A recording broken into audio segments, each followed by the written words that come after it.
Right na po, ma'am. Okay. So once again, good afternoon, Dean, ma'am.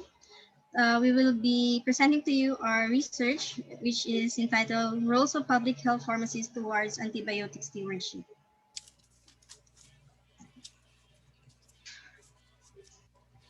So for the introduction, we all know that antibiotics are the drugs we use to treat or prevent some types of bacterial infection. These are commonly recommended to those people who are more vulnerable to harmful effects of a infection.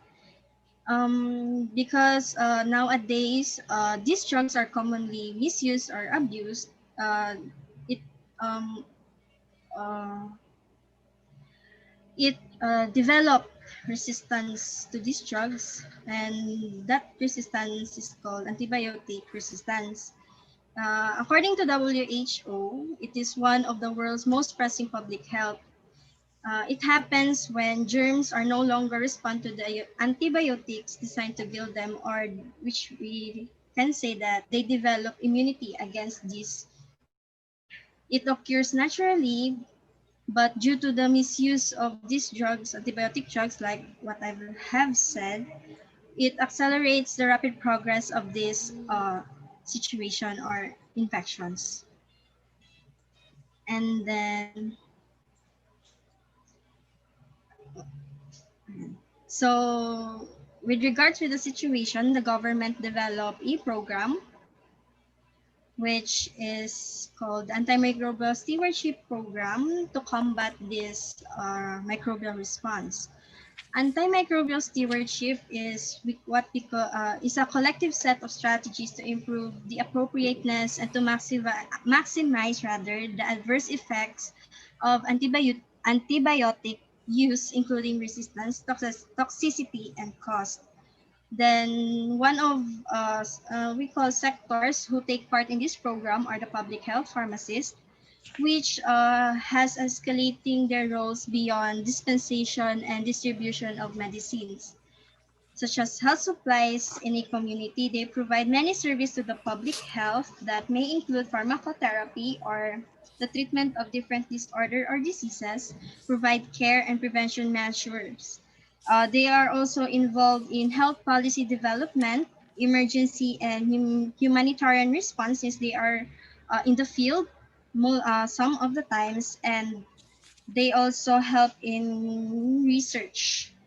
Thus, the aim of the study is focused on identifying the roles of public health pharmacists towards antimicrobial stewardship. Next. So next is the statement of the problem. The study aims to identify the role of public health pharmacies in antibiotic stewardship. Specifically, it aims to answer the following questions. First, what is the role of public health pharmacies towards antimicrobial resistance in the province of South Cotabato? Second, does the public health pharmacies achieve the standard rules based on the field PSP manual? Next. So for the theoretical framework, antimicrobial resistance is rampant nowadays, and the cases are increasing. According to the World Health Organization, antimicrobial resistance is a threat in treating a patient with infections caused by bacteria, parasites, viruses, and fungi. So, according to the World Health Organization, there is a prediction that by the year of 2050, there will be 10 million deaths per year. It is on the page. So, it is on the seventh page of our research. So, but due to the misuse and non-compliance of taking antimicrobials, including antibiotics, antivirals, antifungals, and antiparasitics, it makes microbes develop new strain that no longer respond to the medicines that we gave to them. So as a result, the medicines become ineffective and increasing the risk of spreading it to the others. So according to about 2019, that apart from humans, AMR also affects animals and environment. So the government takes steps to combat AMR by creating different programs. Taking steps towards a goal is the first step in turning the impossible into possible, and these are stated below. So, the first one is Department of Health joins forces with the World Health Organization in combating the antimicrobial resistance, which leads to the celebration of the Philippine Antibiotic Awareness Week. So this aims to address the misuse of uh, antibiotics driving the emergence of antimicrobial resistance. Next is the programs of the Department of Health are making partnership with agencies and stakeholders in launching the National Antibiotic Guidelines in observance to the Second World Antibiotic Awareness Week, which also aims to optimize antimicrobial use to help improve the quality patient care and safety. Then the next program also is that the DOH National Capital Regional Office also hosted a kick-off ceremony on the 7th day of November 2017 at the Manila Grand Opera Hotel, which the event talks about the overview of antimicrobial resistance at the National Antimicrobial Stewardship Program in the hospitals. So the only challenge is on how we are going to sustain these certain multidisciplinary approaches to institutionalize the AMS or the Antimicrobial Stewardship Program across all health facilities in the country through strong commitment, leadership, and accountability, continuously provide quality and safe medicines, and ensure policies, laws, and programs.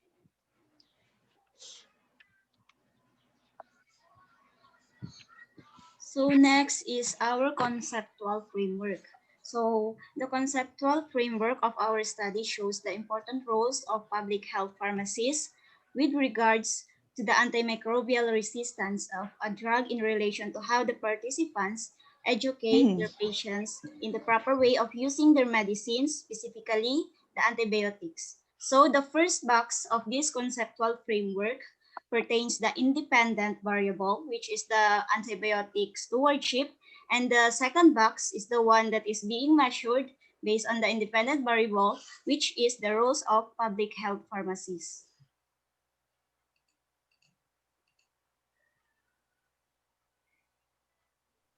So next is the procedure of the study. First is asking permission to conduct the study. Researcher must formulate a letter July noted by the advisor and asking permission to the Dean College to conduct online interview. Participants' consent shall obtain voluntarily in case if the participants refuse to join. The researcher will respect their decisions. Next is finding participants through purposive sampling. Researcher will use purposive sampling to select participants. In order to select the participants, researcher will use a criteria which is it must be a registered pharmacist and he works in the province of South Cotabato as a public health pharmacist. Next is the online interview. In conducting online interview, the questionnaire will be validated by the registered pharmacist with master degrees and it will serve as the guide and extraction of the data. Questionnaires will be given ahead of time in order to participants to prepare themselves. We have also a follow-up questions for more data gathered. Next is coding the interview. In coding interview, audio recorded will be repeated to acquire an accurate transcription.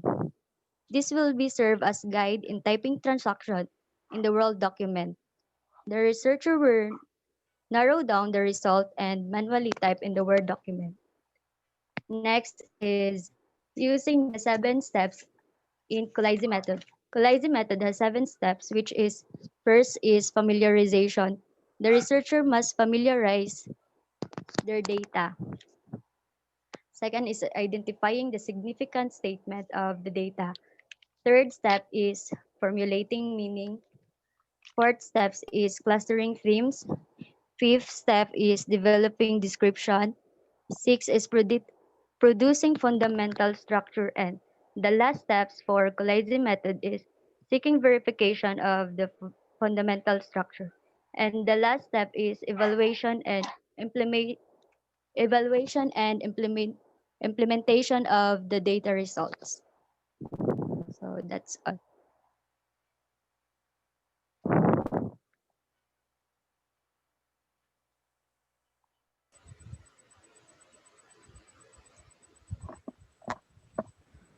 Okay, thank you. I think Ma'am Reza, we are now ready Yes, Dean. for the question and answer. I know you are all excited to answer us.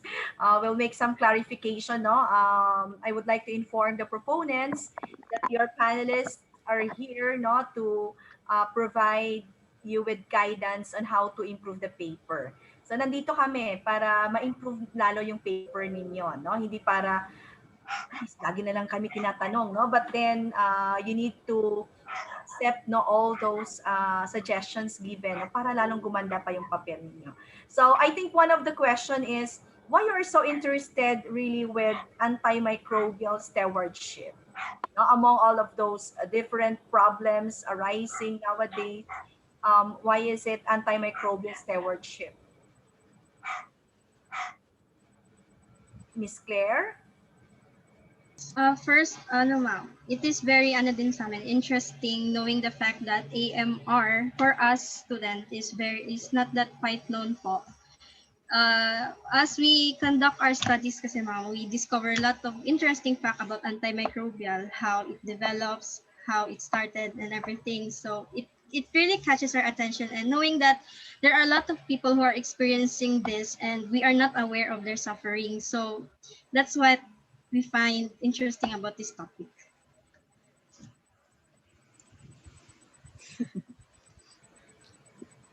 Okay, you mentioned about antimicrobial resistance. Okay, so do you have other answer, Miss Salinas? You want to add more? Ano din ma'am, aside from it is not widely studied pa in the Philippines kasi mostly of our RRLs is uh from other country. So it is also ano ma'am, bakit namin gustong i-study ang antimicrobial stewardship? It is because we should we should enhance more the karang i-enhance pagod ma'am ang importance sa public health pharmacies dito sa Philippines mismo. Kasi although na AMR is karang alam natin many people know about AMR but they take it for granted lang. So that is why we are conducting this study to enhance and to educate more people kasi they take it for granted lang po. Okay, thank you. Ma'am Queen or Ma'am Reza, no? Panelist tayo si Ma'am Reza. Ma'am Reza, do you have other questions before we proceed, no? With our suggestion from the title page down to the appendices. Okay na po ako sa title. Let's proceed with the title. Now, I would like to ask, Ma'am, kasi this is a phenomenological study, no, a qualitative study. And for the title, we are free to be more creative in making our title. So, actually, I drafted also my own suggestion here. But may I hear from you, Ma'am Reza? Baka meron kang ibang pagkasulat dyan? Kasi I have prepared two suggested titles, no, for this. Can we see, can we know the two titles para doon na lang din po.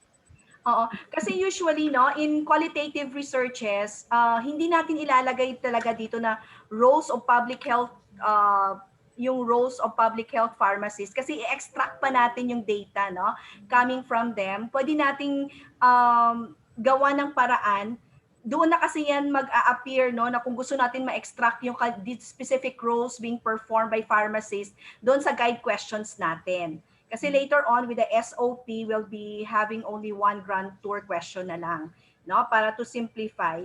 So these are the two suggestions. I hope Ma'am Eroy, tingnan mo po kung mag-agree po kayo for this phenomenological study. Pwedeng lived experiences of public health pharmacists in antimicrobial stewardship. Semicolon, colon na phenomenological study. Or isa din, an antimicrobial stewardship journey of public health pharmacists. Mas gusto ko yung second din. Second. No? Journey.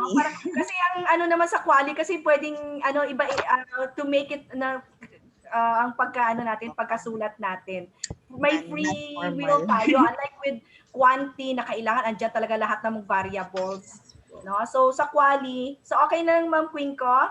For I agree with the Yes, second din. title din. Yeah. An Appeal jud ko ba? antimicrobial stewardship journey of public health pharmacists.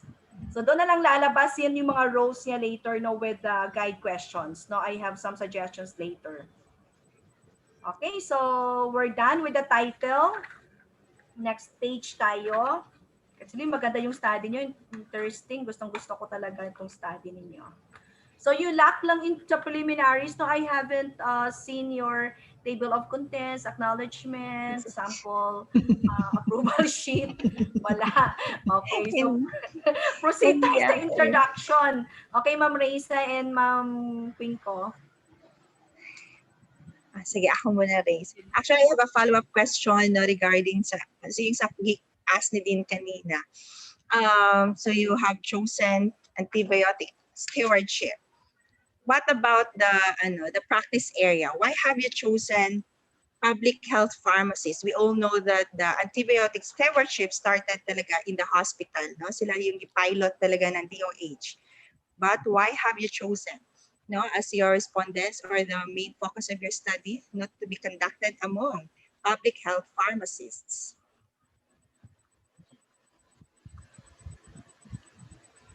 Anybody could answer.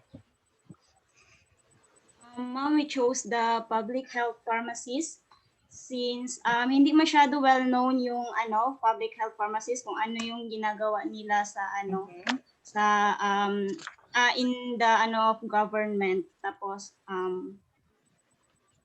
And and ano pa? And we want to spread awareness, mom, to the public who take advantages of the drug without the proper medication, mom, especially on the rural areas. They have lack of knowledge and access on the healthcare facilities, mom. That's why we choose public health pharmacies. We choose Okay. also public sige. health pharmacists po because they are one of the chosen people na gipili. They are one of the chosen people na na pinili ng mga tao na gilaklak po sa government. And they are there to be positioned na para mag-lead, mag-spread awareness at saka mag-take care ng health good ng tao po. Kasi it's their responsibility po. That's why po. Okay. So with those reasons, no, sana nilagay nyo rin yun sa introduction. No? Kasi nga, alam natin what is antibiotic, AMR, and AMS, antibiotic stewardship, and that is actually common sa hospital. So, dun sa introduction, ilagay nyo doon, no, bakit nyo kinandak ng study and bakit among public health pharmacists.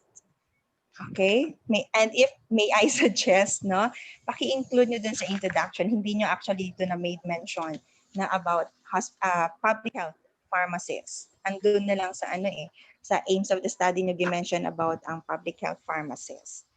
And for the first sentence, I know Ma'am Reza will agree with this. You don't give the citation there. It should be your own words, no, your own perception. No, yung first word, bakit? Ito yung study ninyo. Okay? So, paki-rephrase niyo siguro yung niyo. May idea naman din yung first paragraph, pero paki-rephrase in your own words. Yung inyo talaga na idea, bakit ito yung kakandakin na study. And then, sa second paragraph, yung AMR, spelled out niyo muna yung definition ng AMR before kayo mag-abbreviate. Okay? Para sa susunod-sunod is pwede ng AMR. Aside from mentioning DOH, andito naman din si WHO. You can also mention about the stand ng WHO. Andito rin, no? Andito naman din. Okay, nasa second paragraph. Yun lang siguro for the introduction. Kindly talk about public health pharmacists. Okay, Race, Ma'am Race. Okay. Actually, merong mga sinabi si Ma'am Maven na ganun din yung aking comment. So, di ba, in our lesson, you can start either with an assertion beginning. So, yun na wala ka pang nilalagay dyan dapat na citation. Assertion or quotation beginning or a question beginning. And then I also agree na yung meron kayong mga nilagay dito na mga abbreviation. If it's the first time, you have to spell it out. Another thing, itong third paragraph, according to the annual report, actually reading your paper, I saw something that, for me, I don't know if all the panelists will agree. I saw in the RRL, yung saan nga yun? Wait, let me look at. I think it will be more na suitable na yun yung ilagay nyo sa citation. I mean sa introduction ninyo. Gusto ko sana silang ipagpalit. Itong third paragraph will be transferred to the RRL. I agree, ma'am. I agree with you. And then itong on the page 10 of your paper, you have there on the last paragraph, according to the report of the Center for Disease Control, I think this will be more suitable na nandoon sa introduction. Kung okay lang, ipagpalit natin. Kasi mahaba masyado yung nilagay ninyo and result ito ng study, itong nasa introduction ninyo. Yes, oo, tama, Race. Okay lang? Yes, tama, Ma'am Race. And then you have paragraphs there na walang mga citation.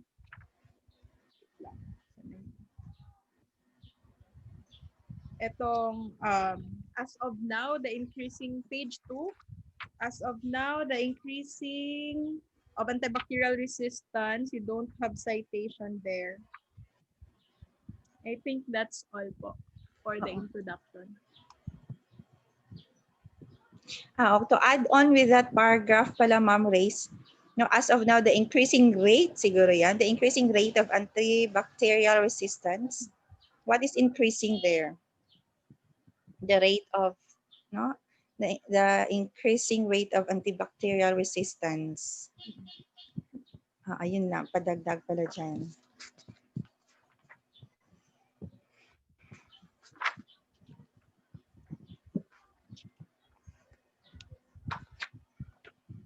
Okay. That's all for the introduction. I guess si Dean.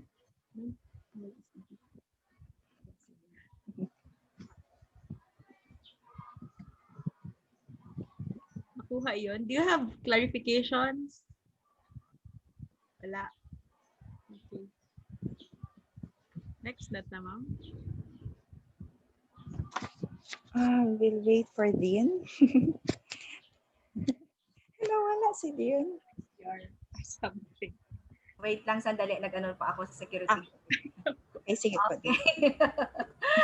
Okay, shall we proceed now with the SOP?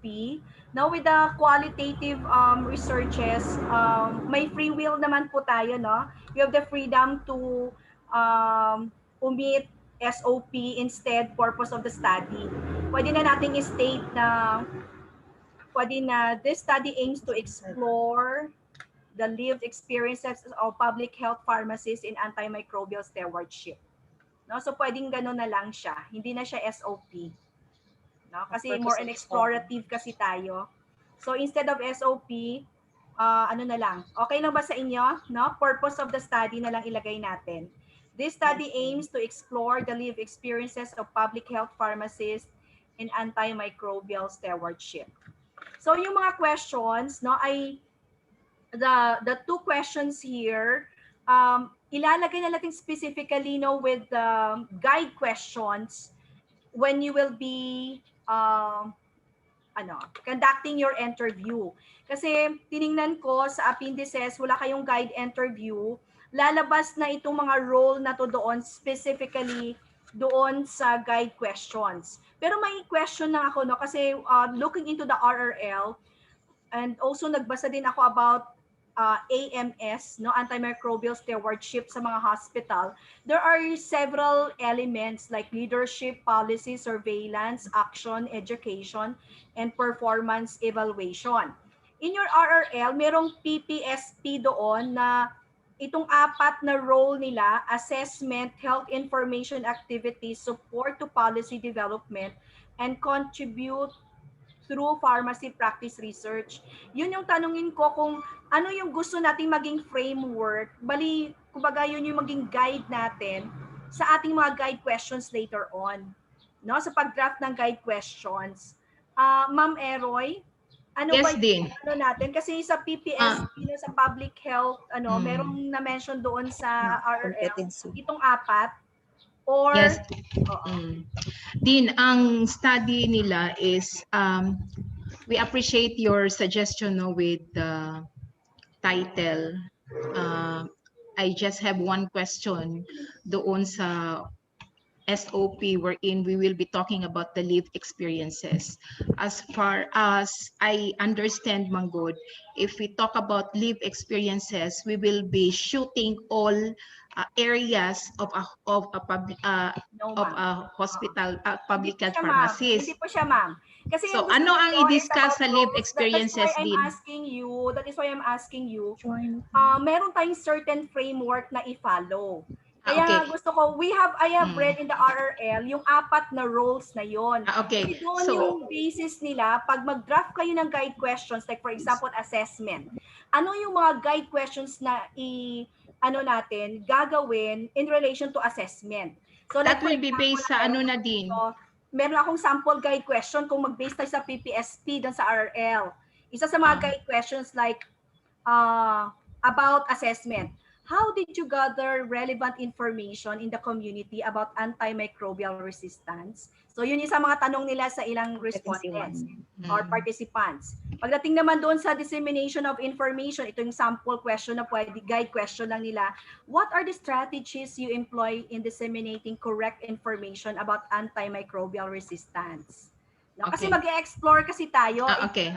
So Din, like for example, you'll be using this particular framework nung sa PPSP as mentioned in the RRL. So, may mga questions tayo on assessment, paano nila ginawa yung assessment nila as a public health pharmacist, paano ginagawa yung health information activities in relation to antimicrobial resistance.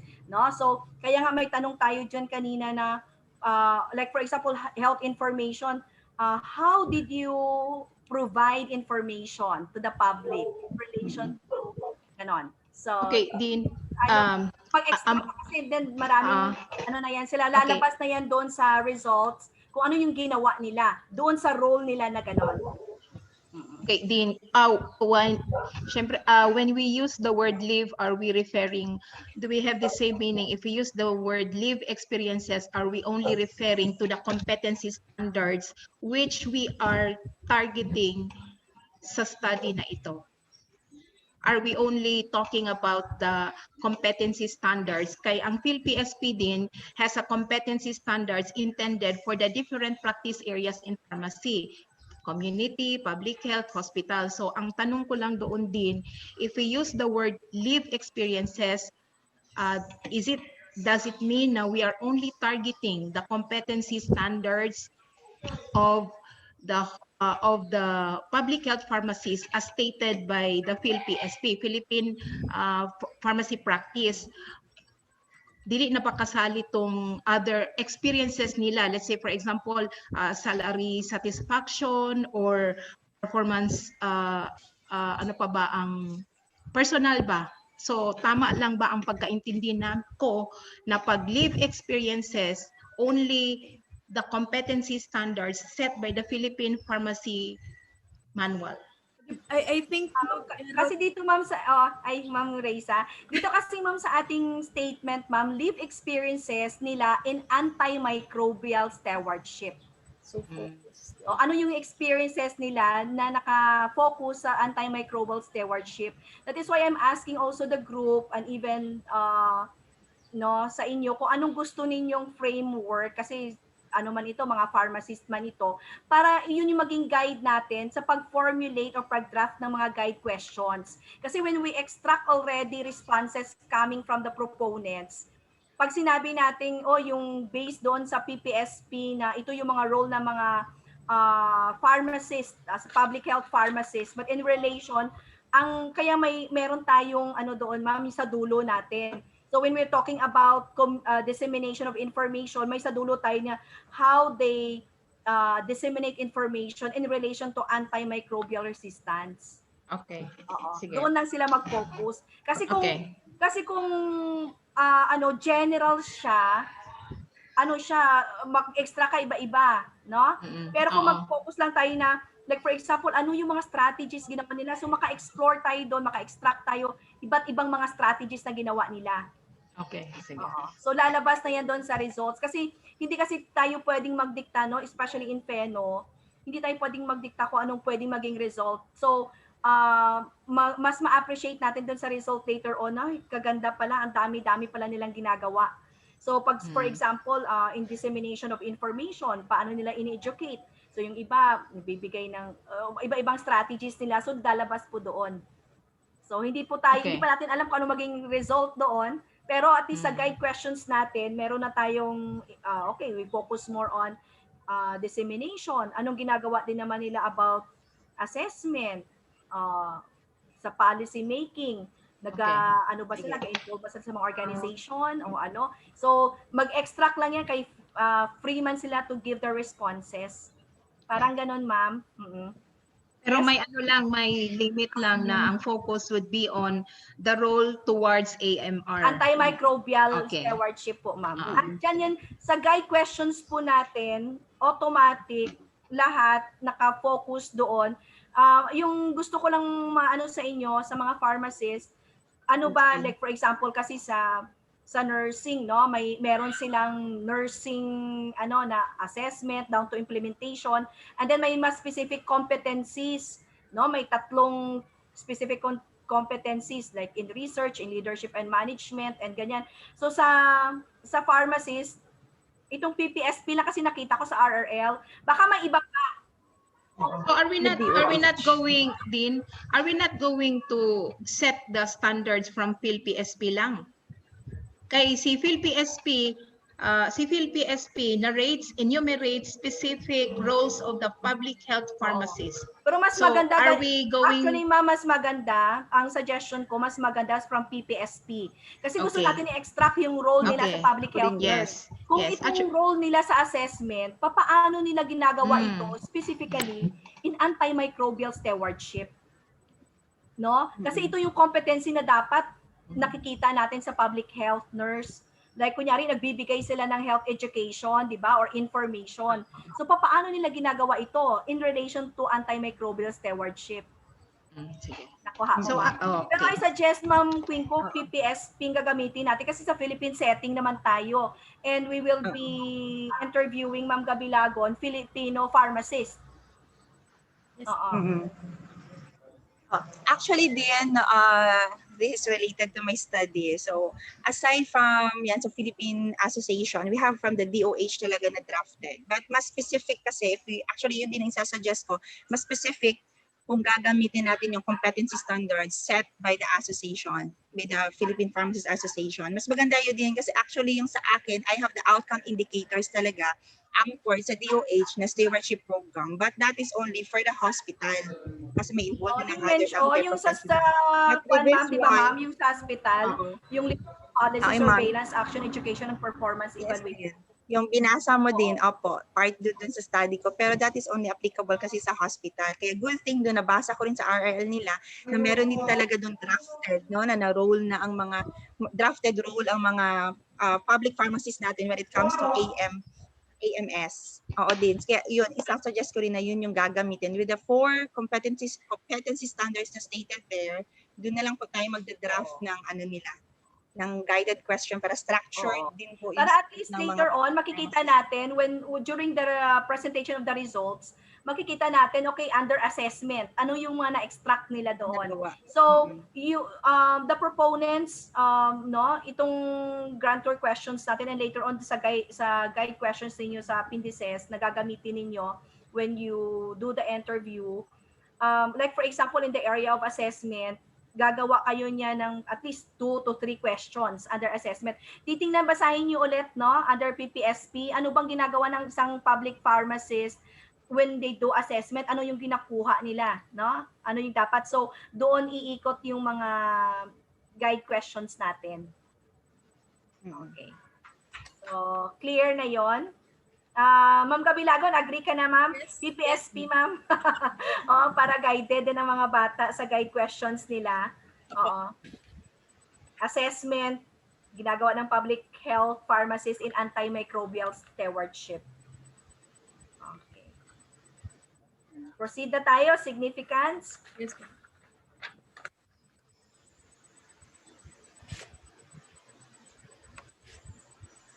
Ma'am Kabilagon, Ma'am Quinco. Yung sa significance of the study, yung sa number 1, pharmacist, I think that should be more specific. Lagay nyo na lang diretso public health pharmacist.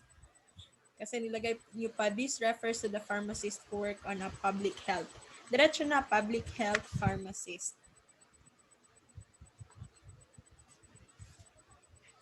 Pharmacist.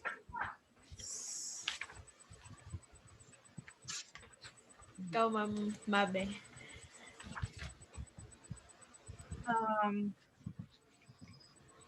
So with the significance of the study, now how about in the practice area? Although you have there the community and pina-change na rin ni Ma'am Gabilagon yung first, no? For the public health pharmacist. I think yun din nare-refer yung question ko sana. Kasi parang hindi siya naka-align sa practice area. But then andun na rin siya. Typographical error lang siguro dun sa introductory phase. Nakalimutan yung word na ship, antibiotic stewardship. Paki-correct lang yan siguro. And actually, I'm glad na nasulat nyo rin ang healthcare provider dito. No? Kasi nga, they need really to collaborate with other health care providers, health professionals. I think okay naman din ako sa significance of the study. Okay na ako dun. Okay na ako dun din. Pagdating lang siguro, ma'am, sa mga instructors, no, or sa mga academicians, this particular study will really help in designing, no, certain learning instructional materials, improvement in the curriculum, no. Dagdagan lang siguro, can enrich na lang yung mga discussions ninyo with specific benefits that we can get out from this study. And also with the students, no? Hindi lang yung one statement lang pwedeng dagdagan ninyo. Just one kasi marami pa kayong maisip niyan, no? Ng mga benefits ng mga students out from this study. For the conceptual framework, sa qualitative research, pwede nang wala ng conceptual framework, no? Wala ng theoretical framework din. Kasi gagawan kasi natin yan ng mag-e-extra kasi tayo. Wala nang theoretical framework or conceptual framework. Patanggal na lang natin, ma'am. Okay.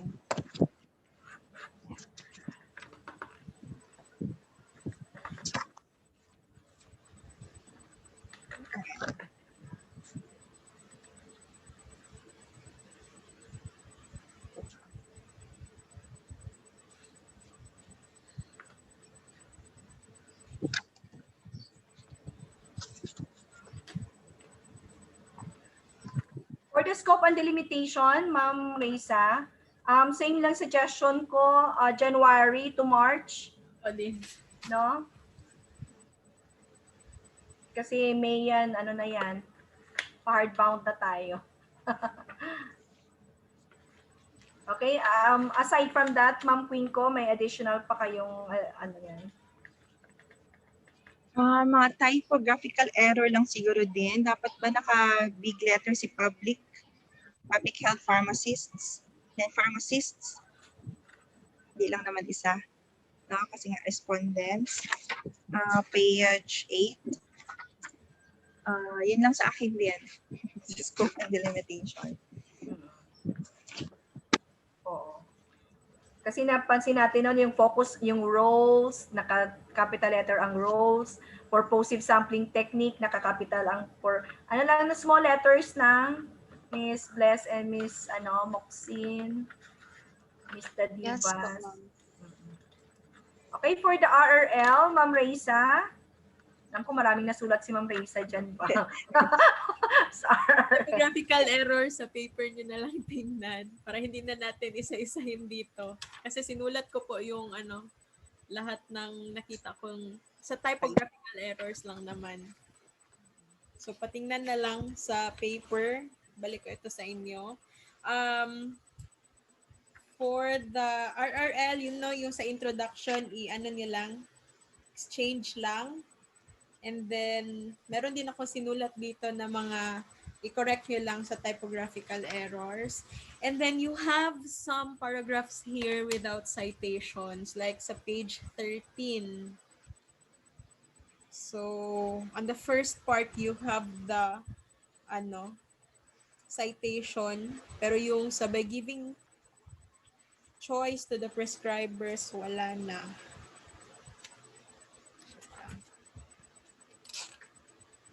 Kindly check your RRL. And then, if I may add also, medyo yung pag-organize ng RRL. Kasi pag international kayo, pumunta kayo sa local, then bumalik na naman kayo sa international level. Tapos balik na naman sa national. Parang yung pag-organize ninyo ng inyong RRL. Medyo lang siya. Hindi siya talaga, kasunod. Pwede din ma'am, Ma'am Raiza, for the RRL, kasi there are certain, like for example, no, sa RRL natin, because we are considering the 4 competencies of public health pharmacist, yung mga variables na yon, yung assessment, information dissemination, yung mga different competencies na yon, pwede naman na yung subtitle nila by competency. So whether it is international or local, pwede rin haluin doon under that particular competency. Yes, pwede din. Kasi minsan nahirap maghanap ng ng literatures. So like for example, under assessment ng mga role ng mga pharmacists. So pwede nilang doon yung assessment role, health education role of pharmacists. So lahat ng literatures nila ilalagay nila doon. Pwede din ganon. Mag-thematic structure na lang kayo. Oo, thematic na lang, ma'am. RRL. So, para may mga subsections kayo or themes. Oo. So, kagaya ng sinabi Yes. din na nasa PhilPSP na roles ng public health pharmacist. Sige po. To add on, so again, for the introductory phase ninyo sa RRL, pakilagyan pa ng introductory phase before the subsequent subtopics ninyo.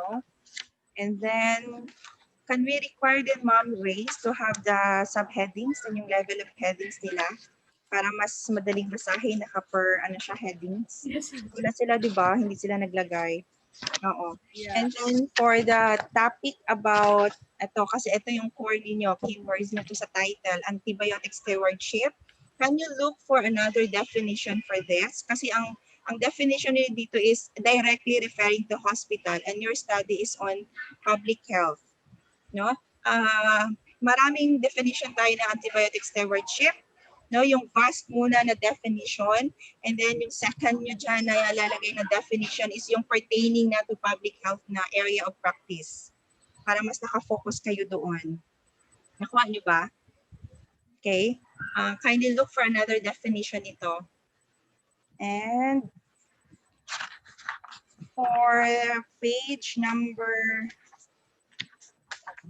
16, for the competency standard number 4, Can you look for another related study pertaining to public health din? Although, okay lang naman andyan si community, no? But then again, we focus on public health. May nakita ba kayo or nahirapan talaga kayo maghanap? Kaya community pharmacy ang nilagay nyo na lang dito. O baka meron pa kayong ma-extra. Ano po, Okay? ma'am, yung ano namin, ma'am, na ang public health pharmacist tsaka community, ma'am, is although they have the same ano lang, ma'am, karang medyo same sila ng kanilang. Medyo lang yun. Pero merong big difference din yun sa doon. Diba? Sa line of work. Although sa community siya. No? Pero yung nila, roles.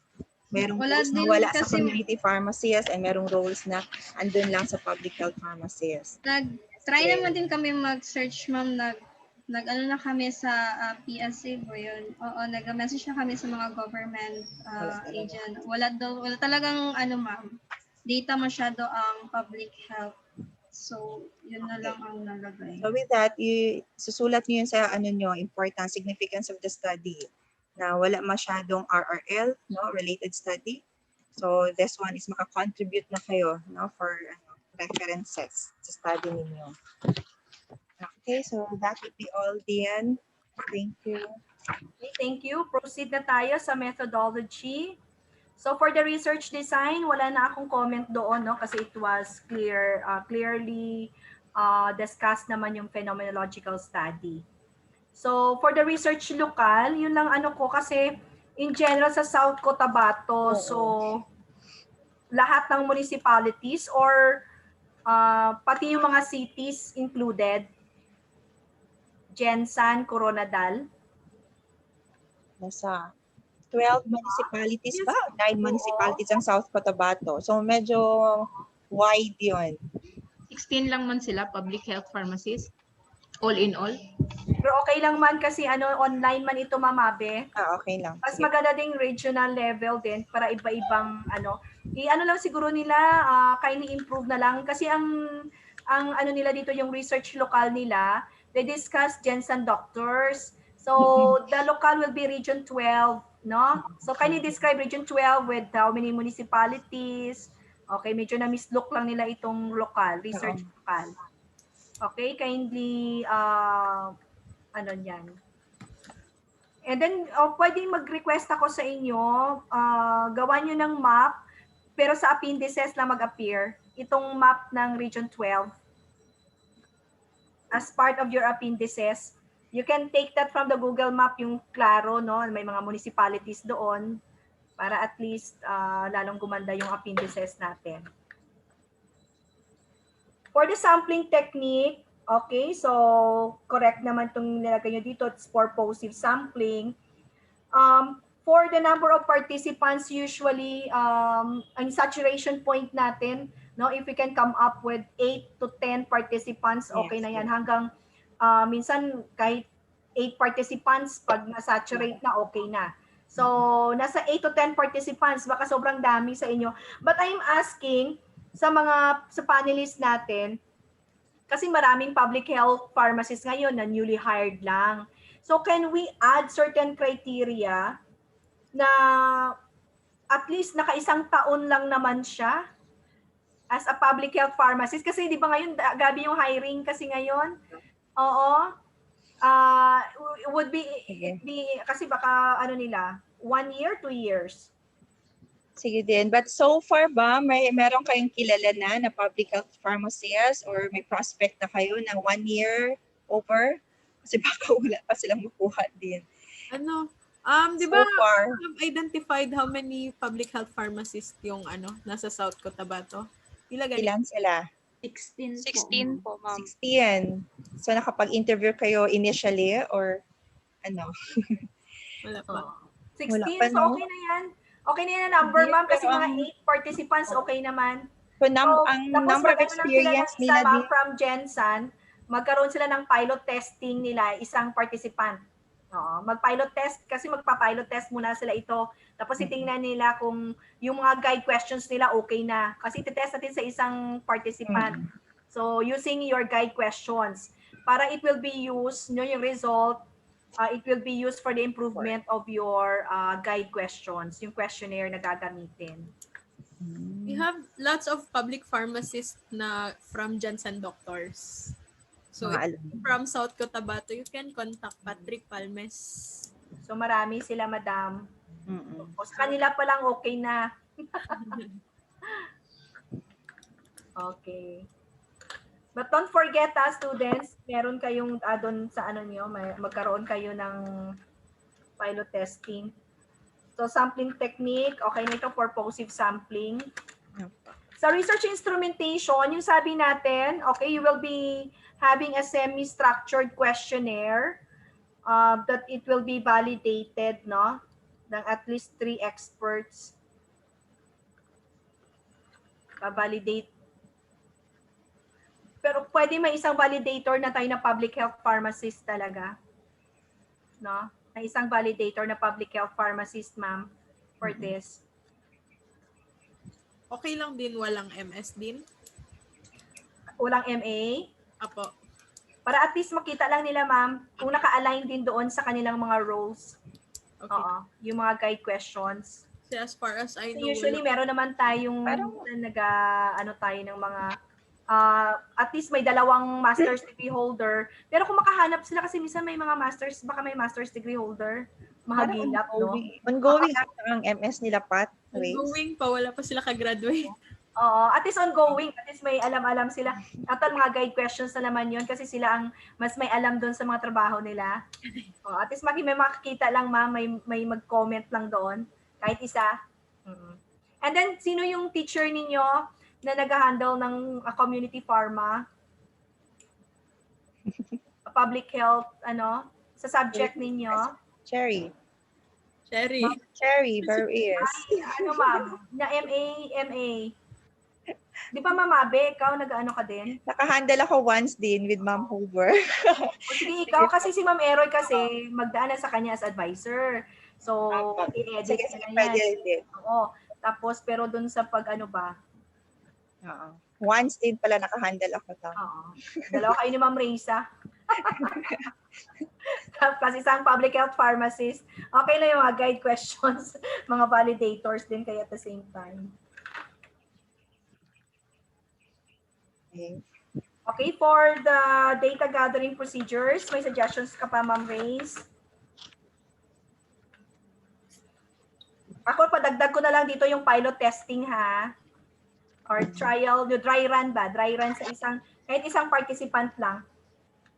So, before kayo mag-actual conduct ng study, magpa-pilot testing kayo sa isang participant to improve the questionnaire or guide question. Sa page 21 na lang po, since we omitted the statement of the problem, patanggal na lang din nito sa inyong procedure. Page 21, that's number 5.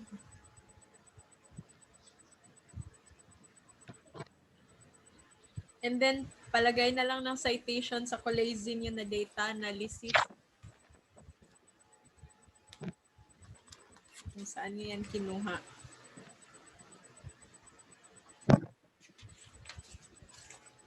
Yun lang po. So far sa procedure, okay lang po ako. Kasi naka-step by step na yung procedure.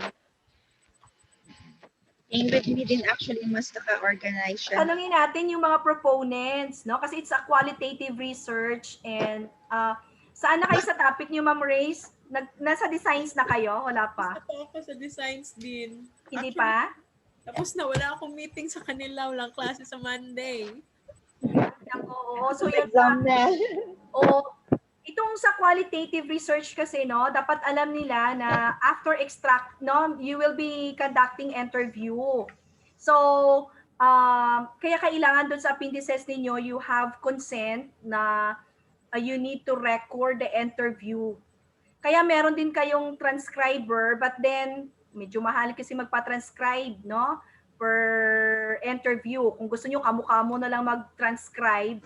Pero usually kasi sa master's na or PhD na level, may transcriber. Pero kung inyo, kay estudyante, magtipid-tipid punta. So kayo na lang mag-transcribe. But you need to ask no permission from the participant to record the entire interview. Pero po, ito kasi mahaba yung questionnaires ninyo.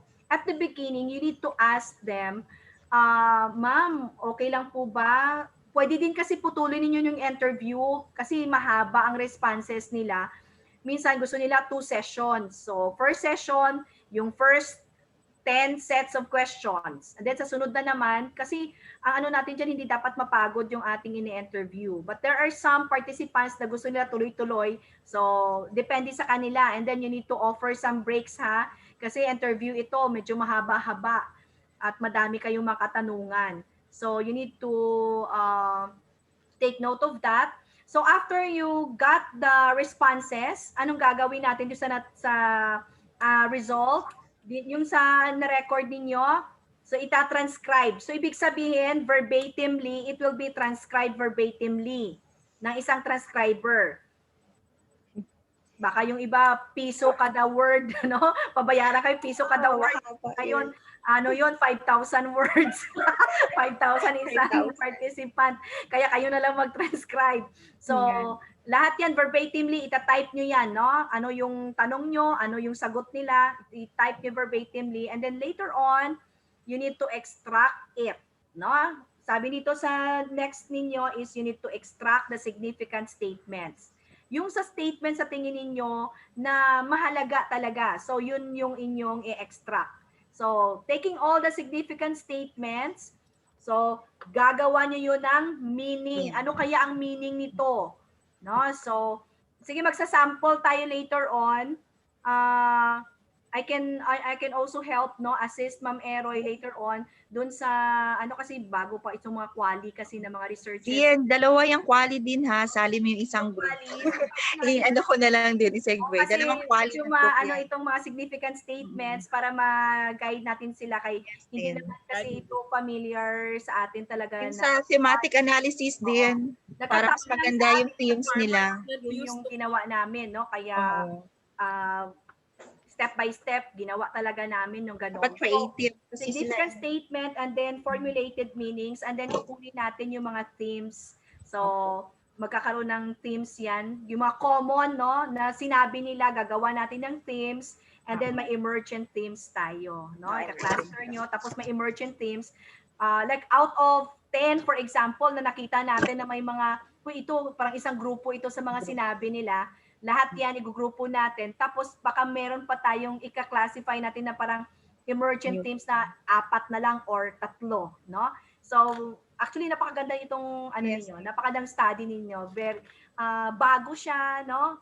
Dami tayong makukuha, ma-extract na mga responses coming from them. Okay? So, yun lang, no? Pagdating doon sa procedure para hindi natin ma-miss out. Dapat yung recorder ninyo, like for example, you'll be using your cellphone, dapat may mga backup kayo na battery, no? Para pag mawala ng battery yung isa, automatic, you can record that. Pero mas maganda kung ano, you'll be using Zoom. Para record. Kasi you can record it, pwede nyo i-record, tapos i-save lang ninyo. So mas maganda kung via Zoom, no? Ako, I will suggest Zoom siguro gamitin nyo. Okay? So, for ethical considerations, Ma'am Reza?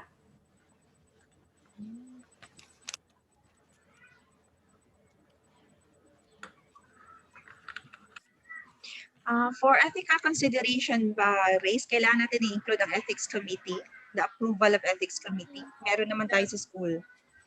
You have to include na after this, mag-seek kayo ng approval from the Research Ethics Committee.